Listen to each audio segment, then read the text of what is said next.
పర్వతారోహణంలో తెలుగు తేజ భూపతిరాజు అన్మీష్ వర్మ చరిత్ర సృష్టించారు.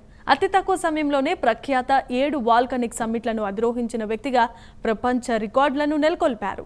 91 రోజుల్లో 7 అగ్నిపర్వత శిఖరాలను అధిరోహించి ప్రపంచ రికార్డులను తిరగరాశారు. 7 అగ్నిపర్వత శిఖరాలు 7 శిఖరాలను పూర్తి చేసి ప్రపంచంలోనే ది ఫాస్టెస్ట్ పర్సన్గా నిలిచారు. ఇంతకు ముందు ఉన్న 183 రోజుల రికార్డును అన్మీష్ వర్మ బ్రేక్ చేశారు.